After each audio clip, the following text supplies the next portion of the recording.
राम सिया राम जय जय राम। जय सिया राम। हमारे चैनल जय सिया राम आज के एपिसोड पर आप सभी का स्वागत है। आज हमारे लिए बहुत ही भाग्यशाली दिन है क्योंकि हमको आज हमारे भगवान जी का आशीर्वाद प्राप्त हुआ कि हम उनके भव्य मंदिर यहाँ पीजी में आए और उनके दर्शन प्राप्त कर सके और आप सभी को भी यहाँ का दर्शन कराएं। अगर ऐसे ही हमारे भगवान जी की आशीर्वाद हम पर बनी रहे तो जल्द ही जल्द भगवान जी के धाम अयोध्यापुरी जाने का भी अवसर हमको प्राप्त होगा। तो चलते हैं आज की कथा की ओर। जय सिया राम। जय सिया राम। आप सभी का स्वागत है हमारे चैनल जय सिया राम एपिसोड 13 पर। तो पिछले एपिसोड में तुलसीदास जी को इच्छा हुई कि चारों रघुकुल भाइयों का एक साथ दर्शन हो, तो महावीर जी के सुझाव से तुलसीदास जी जाते हैं कामनाथ में। तो तुलसी जी प्रातःकाल कामनाथ जाते हैं और वहां 2 पहर तक बैठे रहे। तब सीतापति उन्हें दर्शन देने आए। पहले उत्तर दिशा में धूल छा गया और फिर 10 दिशाओं में दिव्य प्रकाश छा गई। अग्नित मत वाले हाथी घोड़े और विविध भांति के रथ उनके साथ थे और रथ में चारों भाई सवार थे और महावीर जी भी वहां उनके चरणों की सेवा करते थे। नेत्र भर रघुकुल राज को देखा, फिर तुलसीदास जी ने आरती सजाई।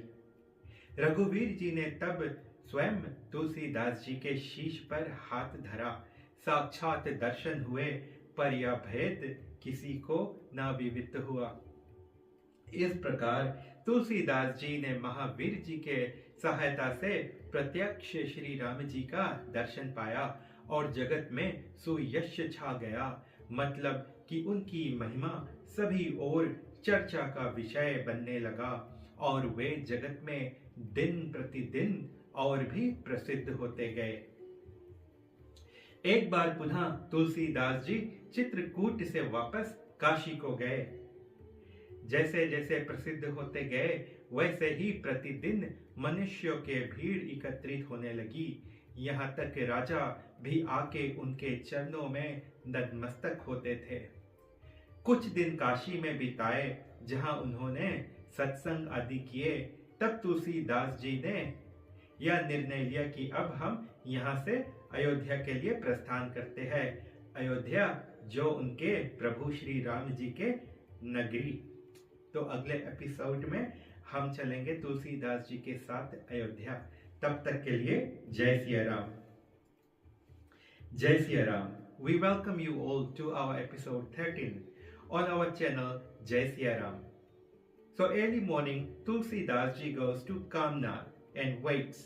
So the reason he goes to Kamnath is, in the previous episode as we discussed, that Tulsidas ji wanted to now get the divine darshan of all the 4 Raghukul Rajkumar, as in Shri Ramchandra ji and his brothers Lakshman, Bharat and Shatrughan. So as per the advice of Mahavir ji, he goes to Kamnath and waits there. Then later in the afternoon, suddenly there was clouds of dust everywhere, and thereafter this bright divine lights shining from all directions, with multiple chariots accompanied by elephants and horses, and on one chariot were the 4 brothers Ram, Lakshman, Bharat and Shatrughan. Getting this divine darshan, Tulsidas ji gets highly elated and he could not contain his happiness. He gets his arti thal, as in lighting of a lamp and a wick soaked in ghee, and then he offers the arti to his Lord Shri Ramchandra ji and the 4 brothers.